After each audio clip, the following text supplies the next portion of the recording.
Principal engineer at VMware. I joined VMware in 2000, left in 2012. I started Datrium, co-founder of a company called Datrium in 2013. I've been involved with storage, hypervisor, or Java virtual machines in some way, in one way or other, for about 20 years now.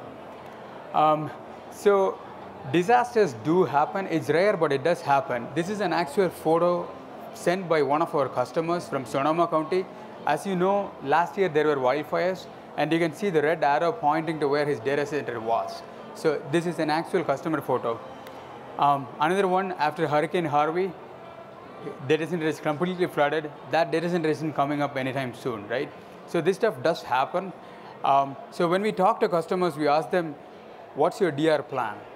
And true story from one IT admin we talked to, he said, plan A, my plan A is to never have a disaster. And then we ask him, okay, what if there is a disaster? That's plan B. Plan B is for me to die in the disaster so that I don't have to recover from it. It's an actual story. So the reason why he said that is you can see on the right side.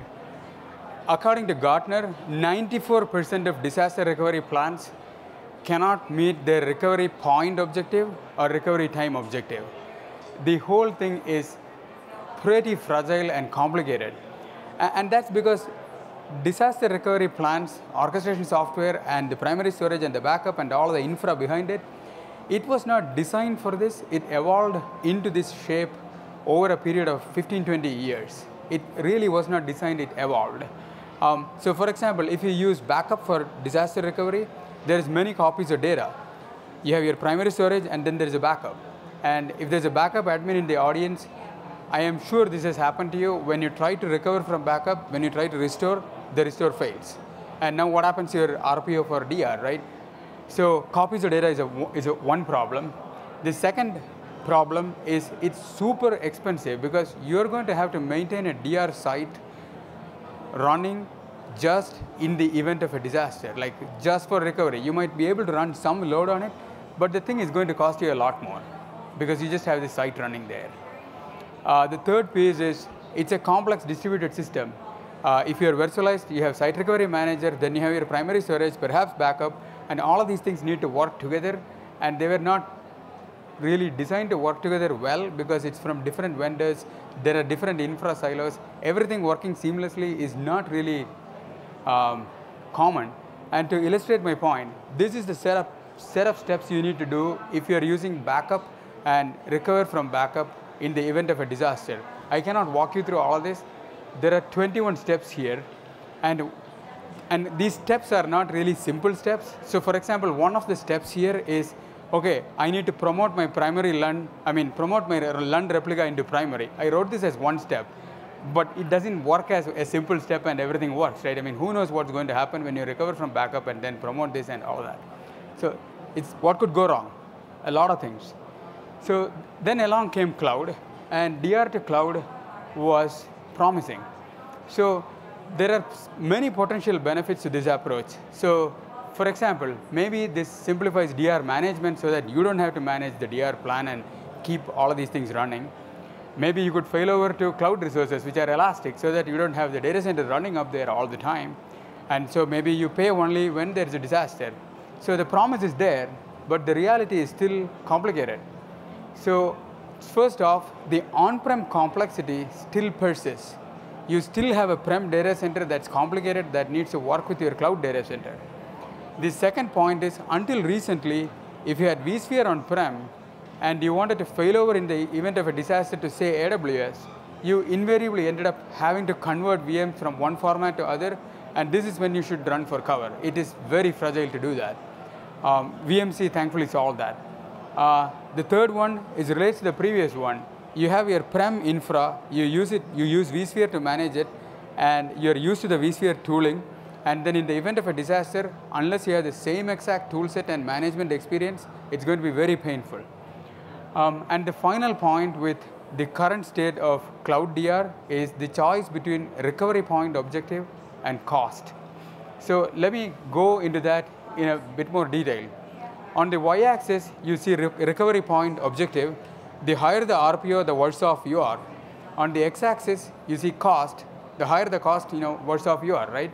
So on the top left, you see backup-based solutions. If you think about backup, you cannot realistically have a 1-minute RPO backup. It just doesn't work. It's going to kill your primary storage if you do that. So backup RPO, usually you're thinking hours, 1-2 hours. Even that can be tight depending on your infrastructure. So you have a very high RPO with backup-based approaches. But once the backup is taken, most good backup software like Veeam, they can take the backup, store it in S3, Amazon S3, which is cost optimized, and then maybe they can provide you with DR to VMware Cloud on AWS. Maybe it's possible. On the right bottom is primary storage based approaches. Here you have a very low RPO, mostly synchronous replication based, like vSphere replication based. Here the issue is that you need SDDC up there running all the time to receive the replication. So you're not really saving on the DR side. In fact, your cloud cost can be very significant if you have to keep a cloud data center running all the time just to receive replication in the event of a disaster. So that's the bottom right. So you have this trade-off to make between RPO and cost in most approaches today. So let's take a step back and ask what it should be. Like, what would customers like the experience to be?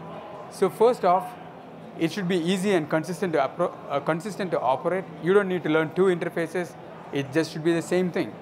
Second, you should not have to make a trade-off between low RTO and low RPO. It should be low RTO, low RPO. And you should not have to create a DR data center till the event of a disaster. You don't want to pay for it. You want to create it on demand. And the last part goes back to my original slide with the 21 steps, right? It should be bulletproof. Very, very few vendors, if any, can say, yeah, our DR plans are bulletproof. It's super hard. So you need bulletproof failover and bulletproof failback across backup and DR. So if you break it down into components, what do you need for DR to cloud? So as I said earlier, first you need low RPO backups in the cloud.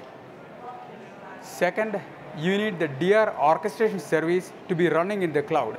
You don't want to be installing and managing things. You want to consume DR orchestration as a service. You should not have to install, manage, configure, test. None of these things should be done by you. It's not necessary. It's a waste of time. Third, you need an SDDC on demand, which VMware and AWS already have produced. And the final piece is, you of course need an on-prem data center. I am assuming that you are interested in a hybrid cloud solution, and you have prem workloads and you have cloud workloads. So you need a great prem data center. So if you think of these as the requirements, this is what Datrium and VMware Cloud on AWS do for you together. So first off, you have a prem data center. I'll go into how we work in your prem data center in the next slide. Basically, Datrium is a software-defined storage platform that combines primary, backup, archival, and DR in one platform. I'll talk more about it later. So that's your prem data center. And then we take low RPO backups, 1 to 5 minute RPO backups, depending on your link bandwidth, and we can store these low RPO backups on S3. I'll touch on more details on all of this later. And then we have DR orchestration service that runs in the cloud called CloudShift. CloudShift knows about backups in the cloud and your prem data center and your DR plans. It's all in the cloud. And when there's a disaster, CloudShift orchestration service can take the backups from S3, provision an on-demand SDDC for you, instantiate all the VMs there, run your entire runbook, and produce a compliance report for you. All of this is offered as a service. There is nothing to install or manage. So breaking this down further, I am sure you have seen this slide. VMC has been really awesome, actually. VMware has been a great partner to work with, and the services they provide are pretty amazing. So first off, you have the first requirement solved. You don't pay for anything until there's a disaster. Your SDDC is on demand. Second, no VM conversion and consistent management prem to cloud. And third is now they're expanding 3 to 4 data centers per quarter, around that rate. So you have data centers anywhere you want that you can use for in the event of a disaster. So more about Datrium.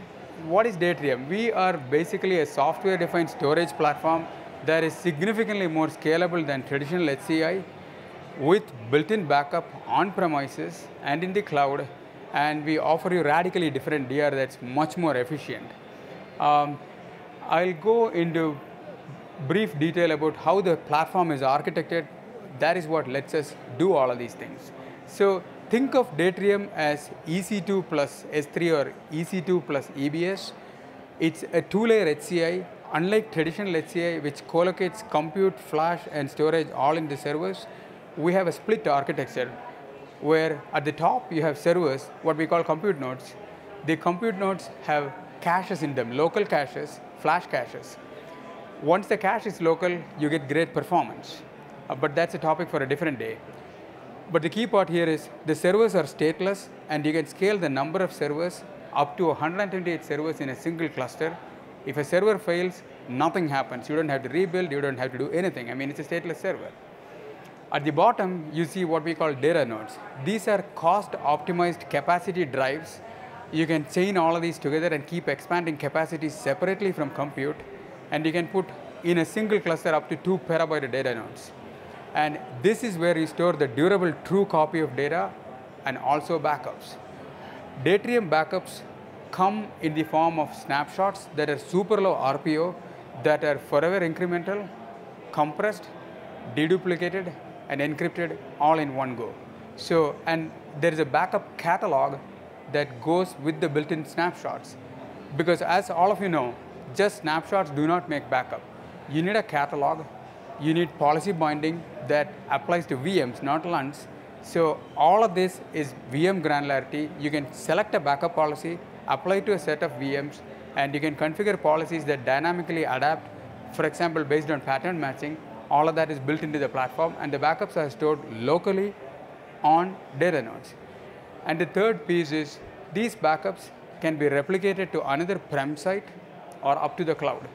And the deep backups go on S3, and they still can be super low RPO.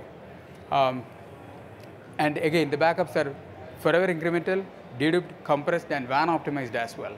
So your networking is not prohibitively expensive. So once you have the backup there, the second piece is the CloudShift orchestration software. This is what is delivered as a SaaS service. The orchestration software itself runs on regular AWS, not the VMC side. It just runs in vanilla AWS. And it knows about all of your prem sites. By the way, there can be more than one prem site. It knows about all of your prem sites. It knows about the backups that you stored in the Cloud DVX on S3. And it knows about all of the VM configurations too. But the most important part, other than not having to manage it, is that because we have visibility into the entire data stack, we can do continuous verification. So for example, traditional backup, if you're a backup admin, I am sure that at least one backup restore in your life has gone wrong. What we do, because we have built-in backup, is we run continuous verification, where 4 times a day we can validate your backup and verify that it is in fact restorable, so that you don't have an unpleasant surprise when you try to restore it. The same thing goes for DR. And I believe this is completely unique, as far as I know at least, where we can run DR plan compliance checks. What I mean by that is this. Let's say you configure DR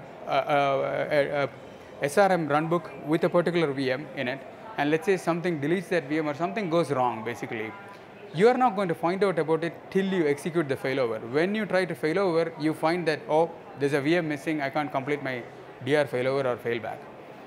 This is what we are trying to prevent. Because we have full stack visibility, what we can do is, when anything changes, we automatically try to match the DR runbook with the state on the primary storage and on the backups. And if we figure out that this runbook cannot be applied to this DR plan and this storage state, we actually alert you at the time of change and say, look, you're going to have a problem if you try to execute this DR plan. That is what makes it bulletproof. There is really nothing for you to do. You just go fix the problem before the disaster happens. And now, back to the RPO versus cost trade-off.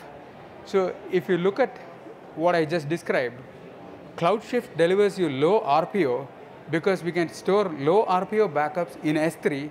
You do not need an on-demand, you do not need a software-defined data center yet. So you have the low RPO backups up there, and cloud costs are low.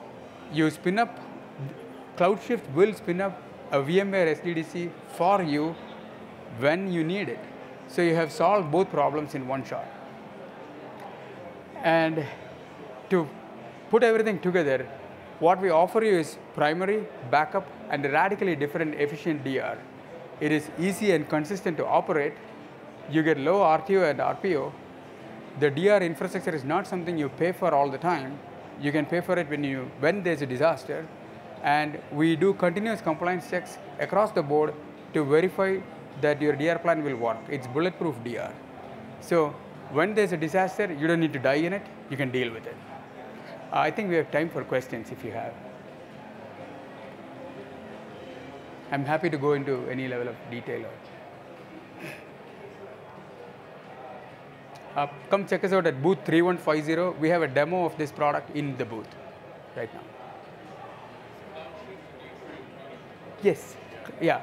So Datrium, the on-prem DVX, the 2-layer HCI, plus built-in backup, plus the snapshots in S3 and the CloudShift are all Datrium products. S3 is obviously AWS.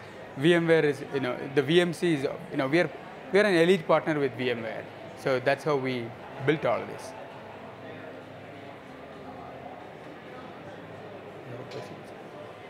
Thank you.